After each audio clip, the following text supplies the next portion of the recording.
Hey, happy Friday, everybody. Happy Friday, Audra. Happy Friday, Molly. We made it.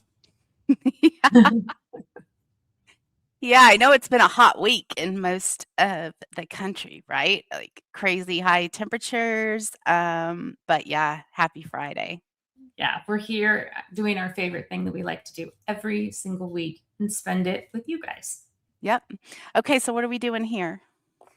Every single Friday at noon Eastern, mostly, we are here to celebrate the wins and elevations of women in financial services. And every Friday, we call out their promotions, their new roles, uh, podcasts, awards, special recognitions of women doing amazing things in this industry.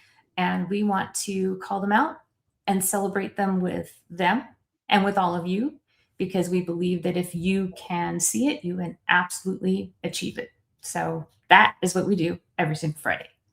Yes, and our secret agenda Yep. is that you would discover women that you don't already know in the industry. You would send them a DM, say, hey, congrats, connect with them, build your network with these women out there who are leading financial services. So it's basically like a cheat code to build yourself an extremely powerful network. Yeah, we've been collecting a list, and I don't even know what the collective number is now. We've never actually sat down and counted it all, but since we've been doing this almost a year now, Molly and I have been appearing live almost every Friday for since last September 2025. I think we sat down and counted it, we'd be up to almost 500 women. I bet. Yeah. So, so we've accumulated quite the list. Yes. Okay. And then today, you guys, we are very excited because we have a special guest. And we have a big announcement about changes to our Friday Wins Live program, new additions that you're going to be really excited about. So, okay, I'm going to get started this time. Isn't that right, Audra? I'm going to do. You're doing the first one. Okay, so what I'm going to do today is congratulate some amazing, innovative companies. They've hired some superstars, and we want to shine a light on them. So, I'm going to go first today. First, we want to say a big congratulations to Benchmark Mortgage. Benchmark Mortgage just promoted Tracy Bell to Chief Human Resources Officer. So, congrats, Benchmark and Tracy. Also, congrats to Veterans United Home Loans. They promoted Kelly Frink to Chief Operations Officer. So, Veterans United Home Loans has a new COO as they promoted Kelly Frink. So, congrats. Also, congratulations to Bank South Mortgage. They just hired a new SVP, Marketing and Digital Strategy, and her name is Jessica Swink. So, congratulations to Bank South Mortgage. Also, congrats, big congrats to Experian. Experian just added an enterprise solution consultant, housing, and they hired an absolute rock star in Trish Maraski. So, congratulations, Experian. Trish is one in a million, and she's an Athena's council member, and so we're all cheering for her. Congratulations, Experian. Also, congrats to First Title and Escrow. First Title and Escrow promoted another chief operating officer. They promoted Missy Harvey to COO. So it's awesome to see these women leaders in the C suite. Congratulations. Also, congrats to Federal Home Loan Bank of Chicago. Cindy Zuckerman is joining there. She's starting a new chapter there, FHL Bank Chicago, the MPF team. So, congrats to them and congrats to Cindy. I know she's going to bring some innovative, cool things their way. Also, congratulations to Loan Care. Loan Care just hired a new VP in legal administration, and her name is Jessica Sharp. So, congratulations to Loan Care. congrats to Barrett Financial. This innovative company just added a new director of sales, and her name is Stacy Davis Evans. So congratulations. Then finally, a company, the National Association of Affordable Housing, National Association of Affordable Housing Lenders, NAAHL.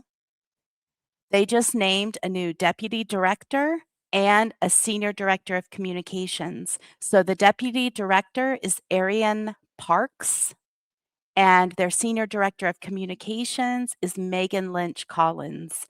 So it looks like they're getting ready to make some moves. That's interesting and exciting to watch. We'll be watching. All right, that's a long list. That That was was a really long list today. I know, I know. Congratulations to all these companies for stepping out there and innovating, and congratulations to these leaders in their new positions. So I have other wins today, and other wins today are recognitions, awards. Sometimes it's launching new podcasts, speakers.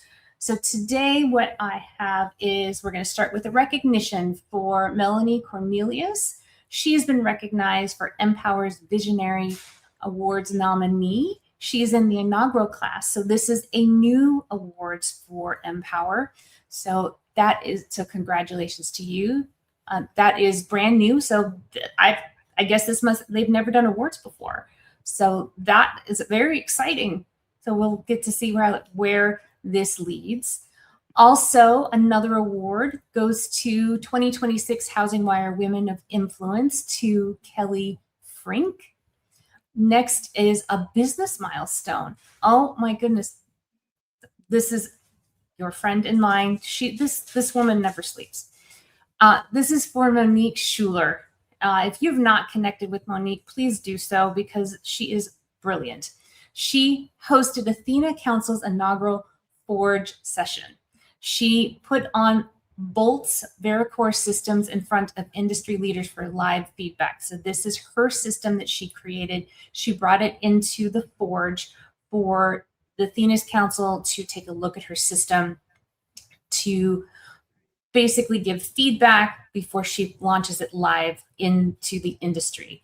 So make sure that if you want to launch your system, your idea, bring it to Athena's Council so we can also take a look at it before you launch it live into the industry.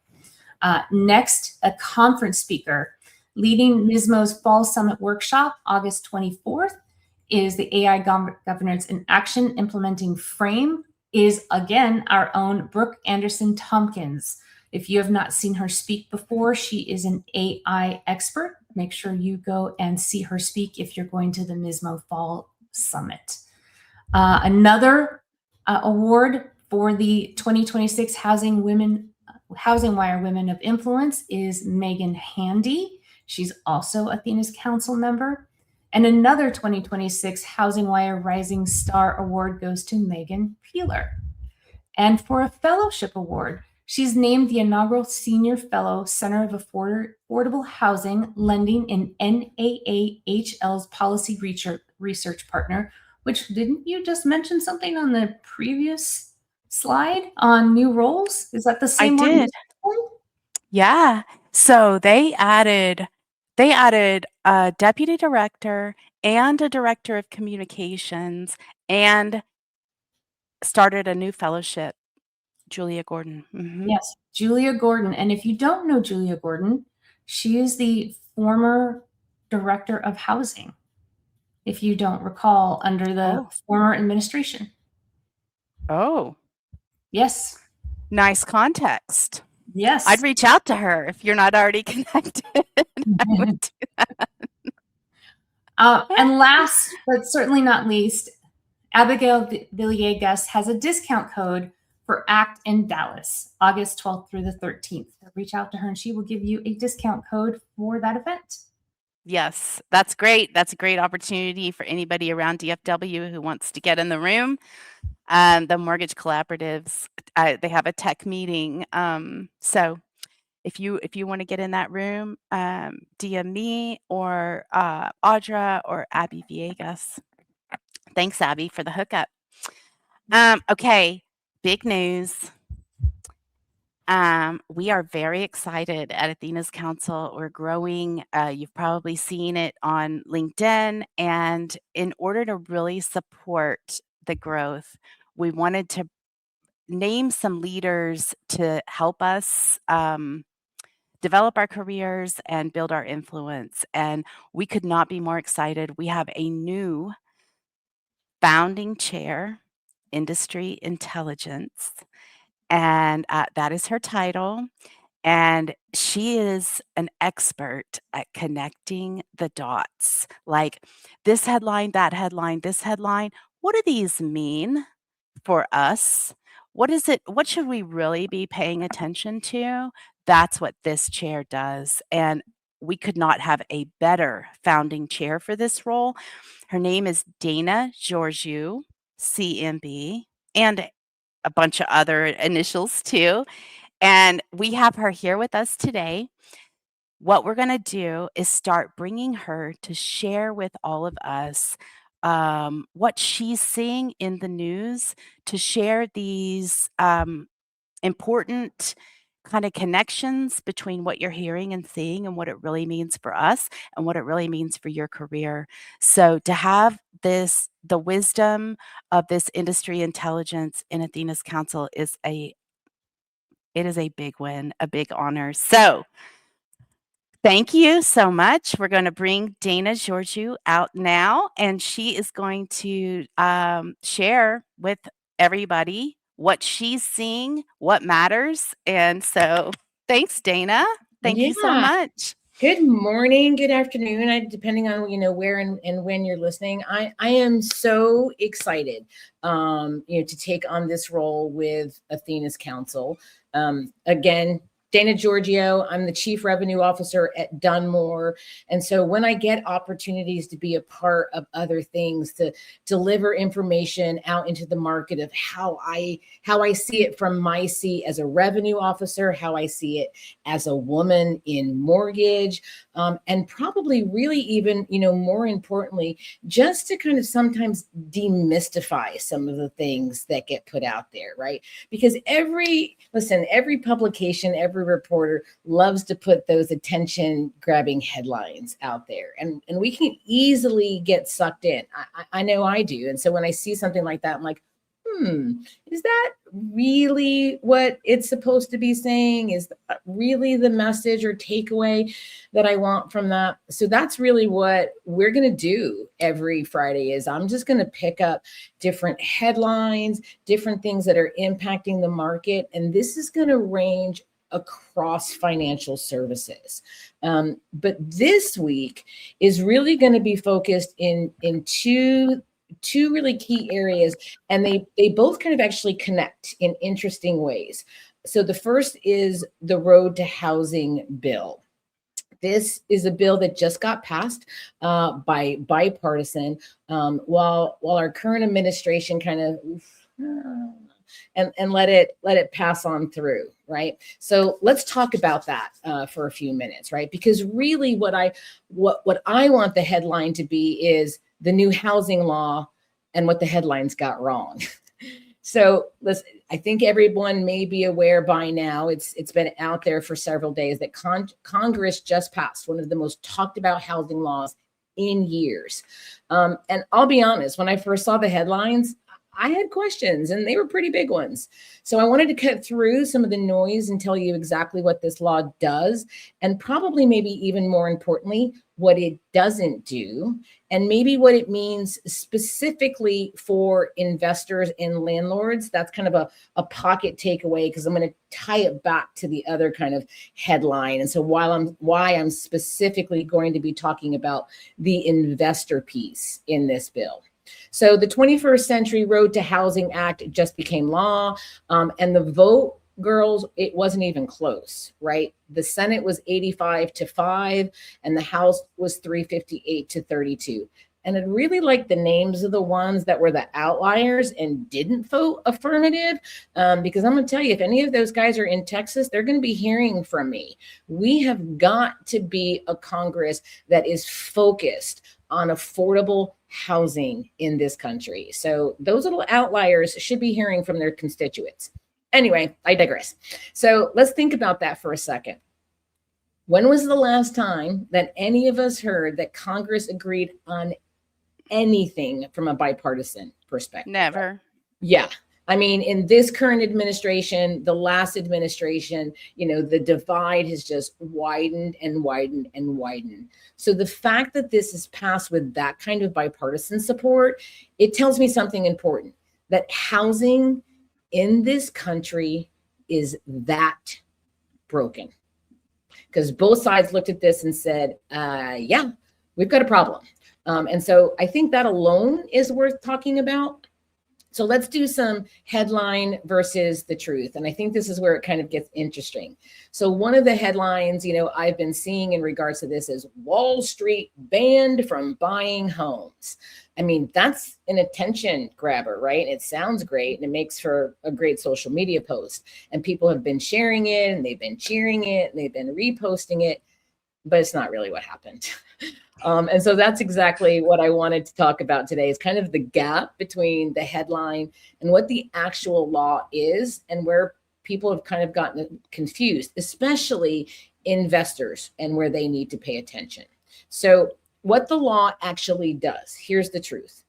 The law stops corporate landlords who own 350 or more single family homes from buying more. That's the threshold, 350 units. The key word here is large, as in massive institutional players. We're not talking about, your uncle with the 4 rentals. We're not talking about even, you guys may have a small portfolio you've been building for years, right? We're not talking about the mom and pop landlord who owns a duplex and a couple of houses. 350 homes. That's the line. So let's be really clear about this, because I know some of you have also heard, headlines and maybe kind of start sweating. What the law does not ban is landlords. You guys are fine. LLCs, acquiring properties in your LLC, still completely legal. Rentals, keep them. The Burr method of investing, right? So buy, renovate, refinance, right? That's still a great strategy. House hacking, go for it. Flipping, untouched. So most real estate investors, they're not the target of this law. You can keep building, you can keep buying, you can keep growing your portfolio. This law was not written for you. So again, who is the target then?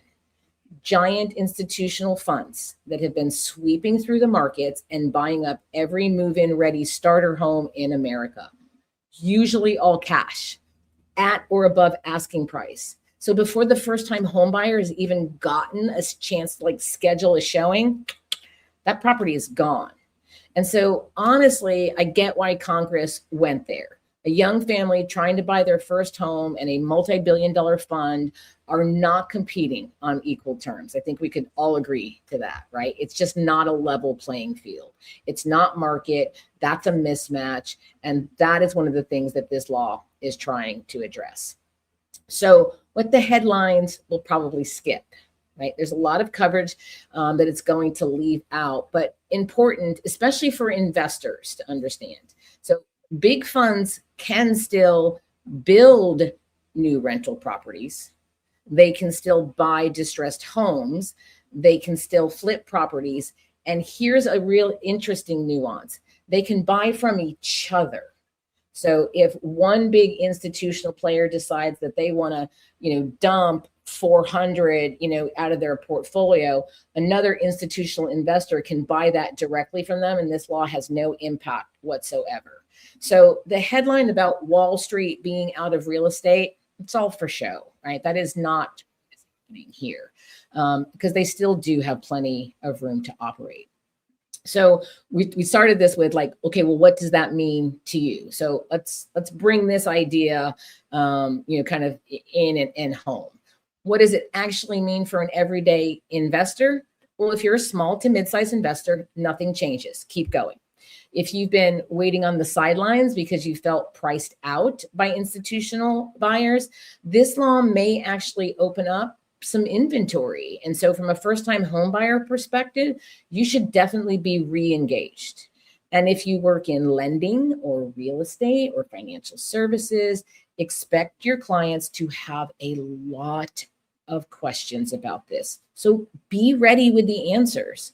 And then if you're a first-time home buyer, this is a small, but it is a meaningful win. If we won't fix housing it won't fix housing overnight, but it is a step in towards leveling the field. So I really think like this, and the bottom line on this is a very nuanced law in a world that wants simple headlines. Wall Street banned from housing, it just gets clicks. But the real story is large institutional buyers above 350 homes are restricted, while most of us are completely unaffected. And it's just a lot more complicated, but it is worth understanding.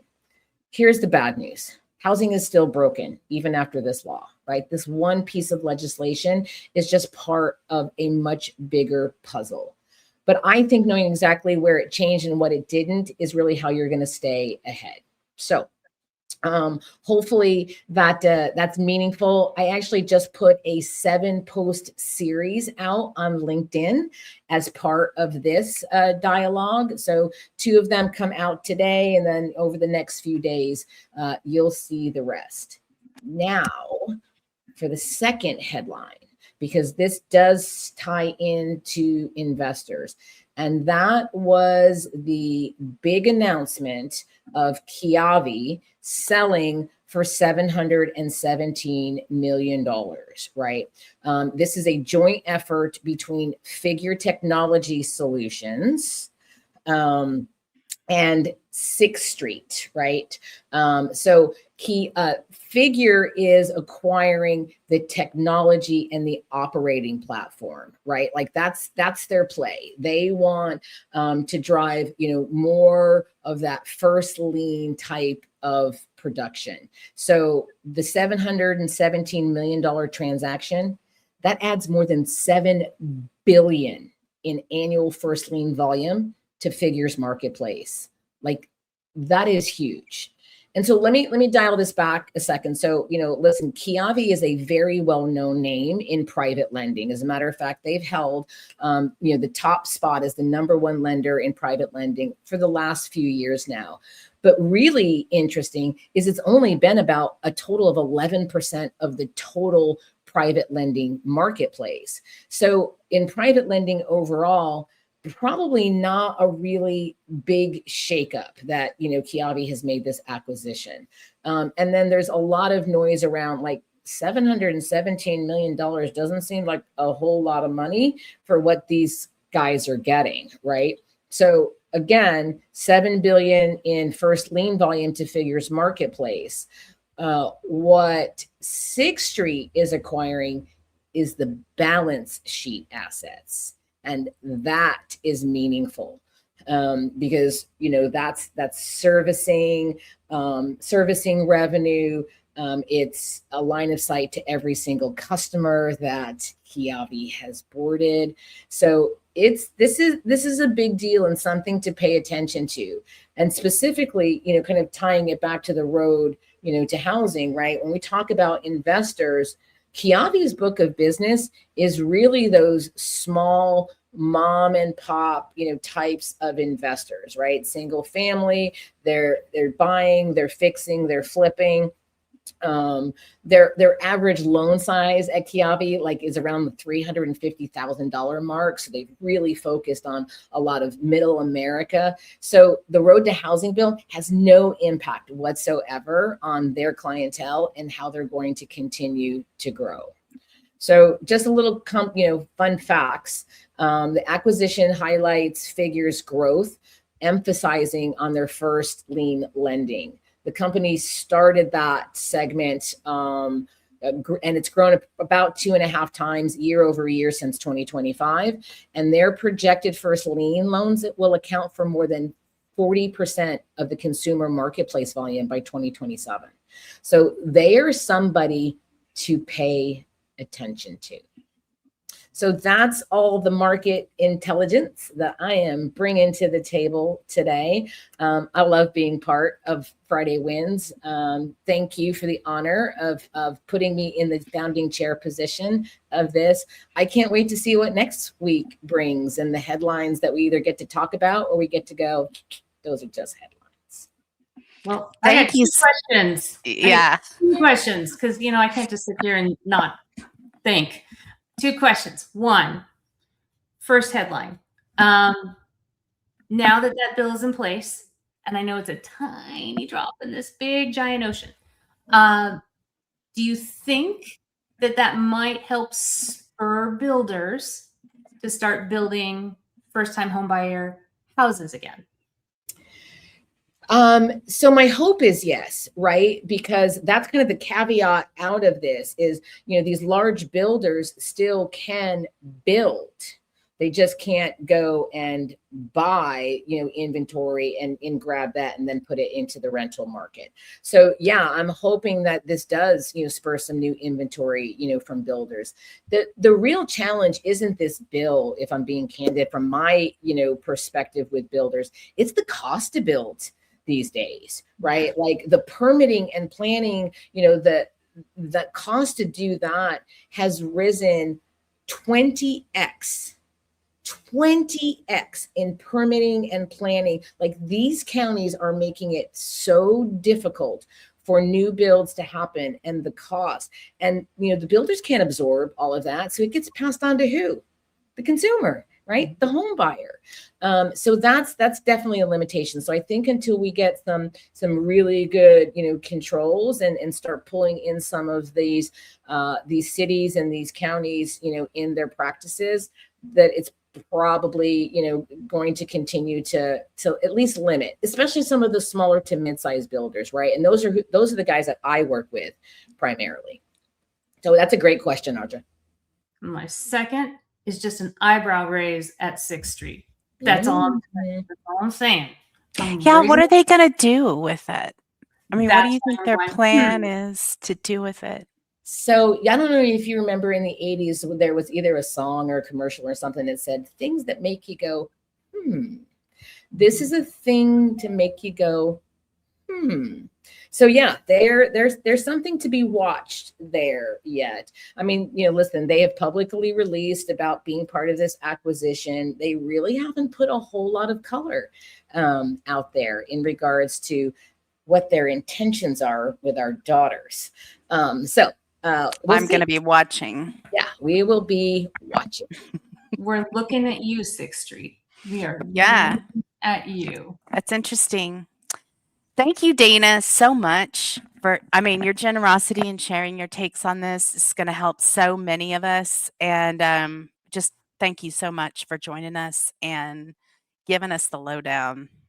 Yeah, listen, that's a disclaimer for all of us, right? This is just my personal opinion. I'm just interpreting it the way that I see it. There's going to be other people that interpret it differently. And you know what? We'd love to hear from them, right? Like put comments, like challenge different things, bring different things out. This isn't meant to be like I'm an all-knowing person, just bringing things down. This is meant to be like, to Audra's point, things that make you go, where do I need to question? Where do I need to, look for more, information and detail? There should not be one source of anything for any of us, right? We should be questioning and we should be looking. So I welcome conversation on LinkedIn about it and sharing, what my perspective is. But listen, there are things that change my mind after I have conversations, with great people. So if there's something that I need to change my mind about, challenge me. Bring it. That's it. Thank you, thank you, thank you. We will see you next Friday, right? Yes, I hope y'all have a great weekend. Thanks for hanging out with us and sharing, and we'll see you next week. Sounds great.